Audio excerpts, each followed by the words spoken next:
Bismillahirrahmanirrahim. Rabbi shrah li sadri wa yassir li amri wahlul 'uqdatam min lisani yafqahu qawli. Assalamualaikum warahmatullahi wabarakatuh. Alhamdulillahirabbil alamin. Shalatu wassalamu ala asrafil anbiya'i wal mursalin sayyidina wa maulana Muhammadin wa ala alihi wa ashabihi Rasulillahi ajma'in, amma ba'd.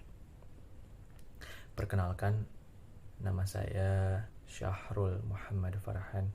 Saya dari UKM Rumah Kurma ingin menanggapi salah satu kasus agama yang ada di Indonesia. Sebelum kita memasuki kasus agama yang ada di Indonesia, saya akan menjelaskan apa itu agama di Indonesia. Nah, Indonesia adalah negara demokratis yang sekular, mayoritas pemeluk agama Islam. Konstitusi Indonesia menjamin kebebasan beragama kepada semua orang, masing-masing menurut agama atau keyakinan sendiri. Konstitusi ini juga menetapkan bahwa negara Indonesia harus didasarkan pada keyakinan kepada ketuhanan yang Maha Esa. Kondisi tersebut juga merupakan prinsip pertama Pancasila, yaitu filosofi negara Indonesia yang dibeberkan Presiden Soekarno pada tahun 1945.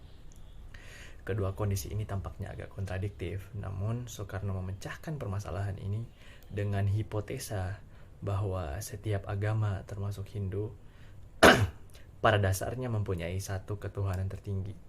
Meskipun Indonesia bukan negara Islam, namun prinsip-prinsip Islam memang mempengaruhi kebijakan politik. Selain itu, kelompok-kelompok Muslim radikal tertentu terbukti kadang-kadang mempengaruhi kebijakan politik dan yudisial dengan ancaman kekerasan.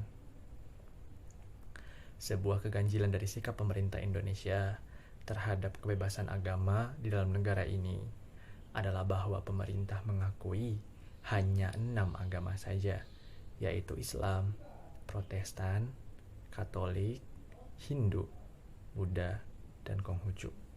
Setiap orang Indonesia wajib untuk merangkul salah satu agama tersebut yang merupakan data pribadi yang disebutkan di dalam dokumen resmi seperti paspor dan kartu identitas lain. Ateisme tidak merupakan suatu pilihan. Bahkan, ateisme merupakan sebuah filsafat yang secara umum tidak diterima oleh masyarakat dalam beberapa tahun terakhir ini. Pernah terjadinya kasus orang Indonesia mengumumkan pandangan ateisme di media sosial yang kemudian berujung pada ancaman dari masyarakat setempat dan penangkapan oleh polisi atas dasar penghinaan Tuhan. Nah, jadi sekarang saya akan masuk ke pembahasan kasus.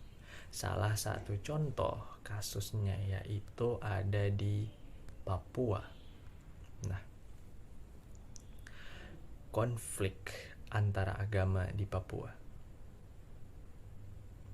Jadi di Papua itu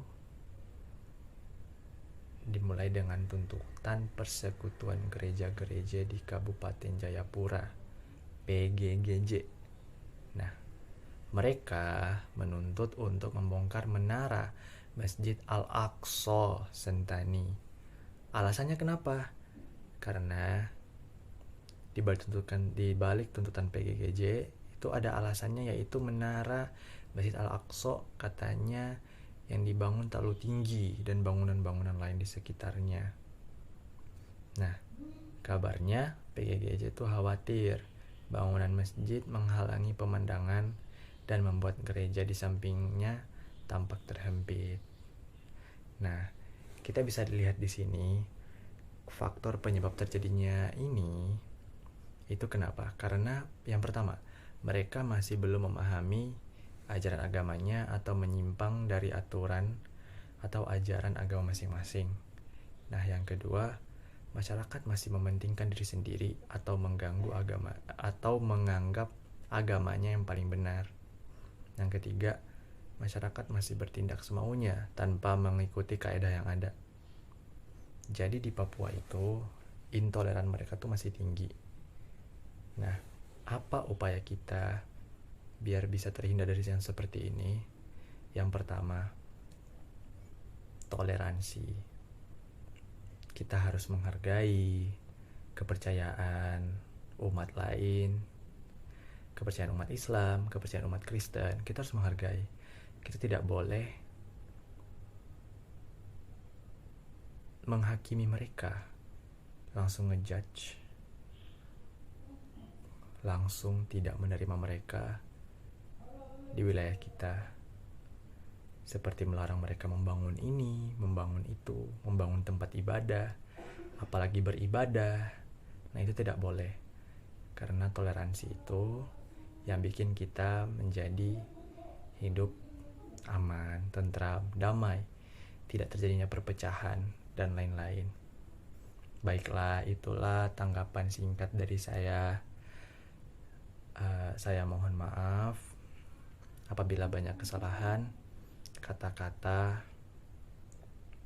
Semoga kedepannya kita bisa lebih bertoleransi dengan agama lain dan jangan pernah saling menghina, karena tujuan kita hanya satu, yaitu akhirat. Terima kasih. Wassalamualaikum warahmatullahi wabarakatuh.